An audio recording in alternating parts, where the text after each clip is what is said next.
The ജേർണലിസ്റ്റിലേക്ക് ഇസ്രായേലിന്റെ ആക്രമണം നടന്ന് അധികം വൈകാതെ തന്നെ ഇറാന്റെ പ്രത്യാക്രമണത്തിനുള്ള ഒരുക്കങ്ങൾ സജ്ജമായി കഴിഞ്ഞു എന്നാണ് ഇപ്പോൾ പുറത്തു വരുന്ന റിപ്പോർട്ട്.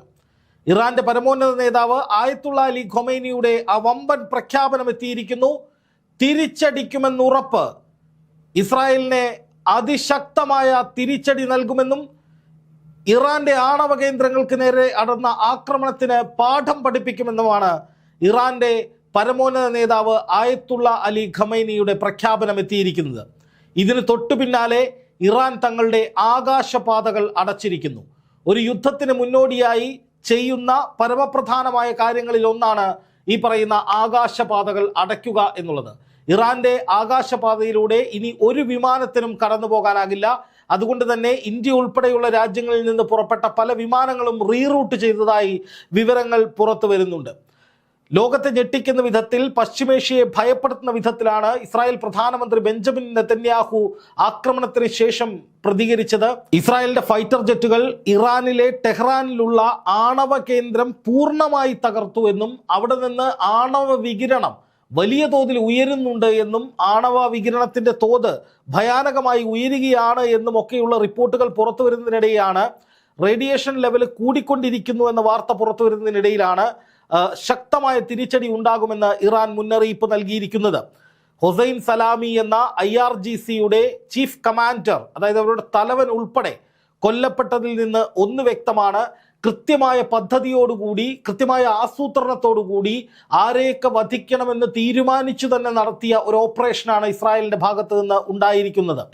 ഓപ്പറേഷൻ റൈസിംഗ് ലയൺ എന്ന് പേരിട്ടുകൊണ്ട് ഇസ്രായേൽ നടത്തിയ ഈ ഓപ്പറേഷനിലൂടെ രണ്ട് പ്രധാനപ്പെട്ട കാര്യങ്ങളായിരുന്നു ഇസ്രായേൽ ലക്ഷ്യമിട്ടത്.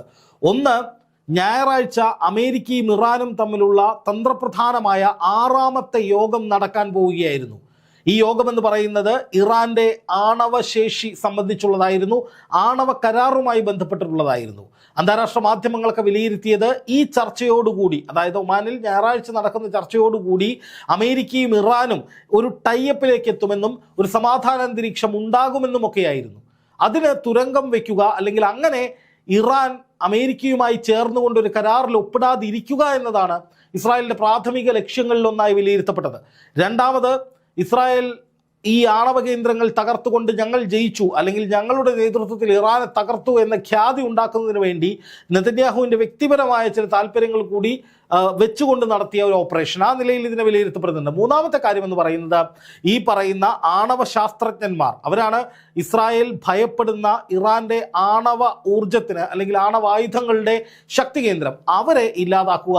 അതുപോലെ തന്നെ ഇറാന്റെ ഔദ്യോഗിക സൈന്യത്തെക്കാൾ കൂടുതൽ ഇസ്രായേലിന് ഭീഷണിയാകുന്നത് IRGC എന്ന ഇസ്ലാമിക് റവല്യൂഷണറി ഗാർഡ് കോർപ്സ് എന്ന ഇറാന്റെ മറ്റൊരു സൈനിക വിങ്ങാണ്. അപ്പോൾ അവരുടെ തലവനെ തകർത്തു കഴിഞ്ഞാൽ, ഇല്ലാതാക്കി കഴിഞ്ഞാൽ തങ്ങൾക്കുള്ള വെല്ലുവിളി കുറേയേറെ ഇല്ലാതാക്കാൻ കഴിയുമെന്ന് കരുതിയിട്ടാണ് ഇസ്രായേൽ ഇങ്ങനെ ഒരു ആക്രമണം നടത്തിയത് എന്ന് കരുതുന്നുണ്ട്. എന്തായാലും ഈ റൈസിംഗ് ലയൺ എന്ന് പറയുന്ന ഈ ഓപ്പറേഷൻ കൃത്യമായ ധാരണയോടുകൂടി, കൃത്യമായ പദ്ധതിയോടുകൂടി, എവിടെയൊക്കെ നാശനഷ്ടങ്ങൾ ഉണ്ടാകണം, ആരൊക്കെ കൊല്ലപ്പെടണമെന്ന് നേരത്തെ തന്നെ സ്കെച്ച് ചെയ്ത് തയ്യാറാക്കിയ ഒരു പദ്ധതിയാണ് എന്നാണ് ഇപ്പോൾ വ്യക്തമാകുന്നത്. എന്തായാലും ഇത്തരമൊരു ആക്രമണം നടന്നതിന് പിന്നാലെ വെറുതെ ഇരിക്കില്ല, അല്ലെങ്കിൽ ഏതെങ്കിലും തരത്തിൽ പിന്നോട്ട് പോകില്ല എന്ന് ഇറാൻ പ്രഖ്യാപിച്ചിരിക്കുകയാണ്. കൈപ്പേറിയതും വേദനാജനകവുമായ തിരിച്ചടിക്ക് ഇസ്രായേൽ കാത്തിരിക്കണം എന്നാണ് ഇറാൻ പരമോന്നത നേതാവ് ആയത്തുള്ള അലി ഖാംനെയി പറഞ്ഞിരിക്കുന്നത്. എന്ന് മാത്രവുമല്ല, അമേരിക്കയുടെ ഭാഗത്തു നിന്നും ഇസ്രായേലിന് ഒരു വലിയ മുന്നറിയിപ്പ് ലഭിച്ചിട്ടുണ്ട്. അതിഭയാനകവും മാരകവുമായ ഒരു തിരിച്ചടി, ഡെഡ്ലിയസ്റ്റ് ആയിട്ടുള്ള ഒരു കൗണ്ടർ അറ്റാക്ക് ഉടൻ തന്നെ ഇറാന്റെ ഭാഗത്തു നിന്ന് ഉണ്ടാകുമെന്നാണ് അമേരിക്കയും വിലയിരുത്തുന്നത്. തങ്ങൾക്കിതിൽ പങ്കില്ല എന്ന് പറഞ്ഞുകൊണ്ട് അമേരിക്ക മാറി നിൽക്കുന്നു. അതിനുള്ള കാരണമെന്ന് പറയുന്നത്, ഏതെങ്കിലും തരത്തിൽ ഇസ്രായേൽ ഇറാനിലേക്ക് ഒരു ആക്രമണം നടത്തിയാൽ അമേരിക്കയുടെ പശ്ചിമേഷ്യയിലെ സൈനിക കേന്ദ്രങ്ങളും അവരുടെ ഈ പറയുന്ന ഡിപ്ലോമാറ്റിക് കേന്ദ്രങ്ങളും എംബസികളും അടക്കമുള്ളവ തകർക്കുമെന്ന് ഇറാൻ നേരത്തെ മുന്നറിയിപ്പ് നൽകിയിരുന്നു. അതുകൊണ്ട് തന്നെ ഞങ്ങൾ ഇതിലില്ല, ഞങ്ങളെ ഉപദ്രവിക്കരുത് എന്ന മട്ടിലാണ് അമേരിക്ക എടുത്തിരിക്കുന്ന ഒരു നിലപാട്. എന്ന് മാത്രവുമല്ല, ഏറ്റവും ഒടുവിൽ ഈ ആക്രമണം നടക്കുന്നതിന് മുന്നോടിയായി ട്രംപും നെതന്യാഹുവും തമ്മിൽ ഒരു കൂടിക്കാഴ്ച നടന്നിരുന്നു. ആ കൂടിക്കാഴ്ചയിൽ നെതന്യാഹു നിരന്തരമായി ആവശ്യപ്പെട്ടത് ഇറാന്റെ സൈനിക കേന്ദ്ര കേന്ദ്രങ്ങളും അതുപോലെ തന്നെ ഈ ആണവ കേന്ദ്രങ്ങളും തകർക്കണമെന്നായിരുന്നു. പക്ഷേ ട്രംപ് ആ യോഗങ്ങളിലൊക്കെ പറഞ്ഞത് ഒരു കാരണവശാലും ഇത്തരത്തിൽ ഒരു ആക്രമണം നടത്തരുത് എന്നായിരുന്നു എന്നാണ് അന്താരാഷ്ട്ര മാധ്യമങ്ങളുടെ റിപ്പോർട്ട്. എന്തായാലും ഈ യുദ്ധം ആരംഭിച്ചതോടുകൂടി അന്താരാഷ്ട്ര തലത്തിൽ എണ്ണവില കുതിച്ചുയരുകയാണ്. ഏതാണ്ട് അന്താരാഷ്ട്ര മാർക്കറ്റിൽ 4% പെട്രോൾ ഡീസൽ വില ഇതോടകം ഉയർന്നിട്ടുണ്ട്. ഇനിയും ഇത് ഉയരാനുള്ള സാധ്യതയുണ്ട്. കാരണം ഇസ്രായേൽ പറയുന്നത് ഇതൊരു തുടക്കം മാത്രമാണ്, ഇനിയും ആക്രമണങ്ങൾ തുടർച്ചയായി ഉണ്ടാകുമെന്നാണ്. അപ്പോൾ ഈ ഒരു സാഹചര്യത്തിൽ പശ്ചിമേഷ്യയിൽ യുദ്ധഭീതി വർദ്ധിക്കുന്നു. അതൊരു മഹായുദ്ധം എന്ന നിലയിലേക്ക് പോകുമെന്നാണ് അമേരിക്ക മുന്നറിയിപ്പ് കൊടുത്തിരിക്കുന്നത്. എന്തായാലും ആദ്യഘട്ടം എന്ന നിലയിൽ ഇസ്രായേലിന്റെ ഭാഗത്തു നിന്നുള്ള ഈ ആക്രമണത്തിന് കൃത്യമായ മറുപടി നൽകിക്കഴിഞ്ഞിരിക്കുന്നു ഇറാൻ.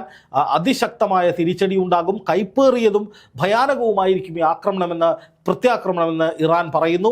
അതോടൊപ്പം ഇസ്രായേൽ ഭയവിഹുലരായി തന്നെയാണ് നിൽക്കുന്നത്. അവിടുത്തെ അയൺ ഡോം ഉൾപ്പെടെയുള്ള വ്യോമ പ്രതിരോധ സംവിധാനങ്ങളൊക്കെ സജ്ജമാക്കിയിരിക്കുന്നു. വലിയ തോതിലുള്ള അലർട്ടാണ് ഇസ്രായേലിലെമ്പാടുമുള്ളത്. ജെറുസലേമിൽ നിന്നുള്ള ഏറ്റവും പുതിയ വിവരപ്രകാരം അവിടെ നിർത്താതെ സൈറനുകൾ മുഴങ്ങുകയാണ്.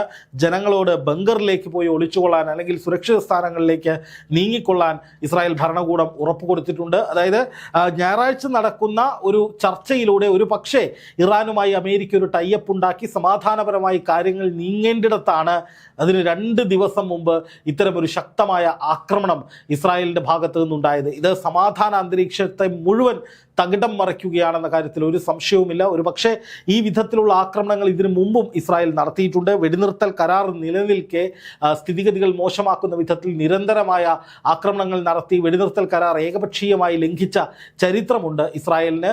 അതിന് പല വിമർശകരും ചൂണ്ടിക്കാണിക്കുന്ന ഒരു കാര്യം ഇസ്രായേൽ പ്രധാനമന്ത്രി ബെഞ്ചമിൻ നെതന്യാഹുവിൻ്റെ വ്യക്തിപരമായ താല്പര്യങ്ങളാണ്. ബെഞ്ചമിൻ നെതന്യാഹുവിന് യുദ്ധമില്ലാതെ നിലനിൽക്കാൻ കഴിയില്ല, അധികാരത്തിൽ തുടരാൻ കഴിയില്ല. യുദ്ധം അവസാനിച്ചാൽ പ്രോസിക്യൂഷൻ നടപടികൾക്ക് നെതന്യാഹു വിധേയനാകേണ്ടി വരും. അതുകൊണ്ട് തന്നെ യുദ്ധ സാഹചര്യം നിലനിർത്തുക, യുദ്ധാന്തരീക്ഷം നിലനിർത്തുക, നിരന്തരമായി യുദ്ധം ചെയ്തുകൊണ്ട് അധികാര കസേരയിൽ തുടരുക എന്നതൊക്കെ നെതന്യാഹുവിൻ്റെ മാത്രം ആവശ്യമാണ്. അതിനു വേണ്ടിയാണ് നെതന്യാഹു ഇസ്രായേൽ സൈന്യത്തെ ഉപയോഗിച്ചുകൊണ്ട് നിരന്തരമായ യുദ്ധം തുടരുന്നത് എന്ന വിമർശനം ഒരു വശത്ത് ഉയരുന്നതിനിടയിലാണ് സ്ഥിതിഗതികൾ വളരെയധികം ഗുരുതരമാക്കുന്ന വിധത്തിൽ, പശ്ചിമേഷ്യയെ മുഴുവൻ പിടിച്ചുലയ്ക്കുന്ന വിധത്തിൽ, അന്താരാഷ്ട്ര തലത്തിൽ തന്നെ സാമ്പത്തിക വ്യവസ്ഥ തകിടം മറയുന്ന വിധത്തിലുള്ള നിർണായകമായ ഇത്രയും വലിയ ഒരു യുദ്ധത്തിലേക്ക് ഇസ്രായേൽ കാലെടുത്ത് വയ്ക്കുന്നത്. ഇത് ഒരു മുന്നറിയിപ്പ് എന്ന നിലയിൽ മാത്രമല്ല കാണേണ്ടത്, മറിച്ച് തുടർച്ചയായ ഒരു യുദ്ധത്തിൻ്റെ തുടക്കമാണ് എന്ന് നെതന്യാഹു പറയുമ്പോൾ സ്ഥിതി അതീവ ഗുരുതരമാവുകയാണെന്ന കാര്യത്തിൽ ഒരു സംശയവും വേണ്ട. വരും ദിവസങ്ങളിൽ ഇതിൻ്റെ ഏറ്റവും വലിയ ദുരിതം അനുഭവിക്കുന്നത് നമ്മളൊക്കെ തന്നെയായിരിക്കും. വിലവർധനയുണ്ടാകാം, ഇന്ധനവില കുതിച്ചുയരാം, സാമ്പത്തികമായി പല പ്രശ്നങ്ങളും ഉണ്ടാകാം, മാന്ദ്യത്തിലേക്ക് പോലും കാര്യങ്ങൾ പോകാം. ഒന്നും ഇപ്പോൾ പറയാൻ കഴിയില്ല. പക്ഷേ സ്ഥിതി അതീവ ഗുരുതരമാണ് എന്ന കാര്യം തിരിച്ചറിയുക തന്നെ വേണം. അതിന് കാരണമായിരിക്കുന്നത് ഇസ്രായേലിൻ്റെ ഈ ഏകപക്ഷീയമായ യുദ്ധ സാഹചര്യം അല്ലെങ്കിൽ കടന്നാക്രമണം തന്നെയാണെന്ന കാര്യത്തിൽ സംശയമില്ല.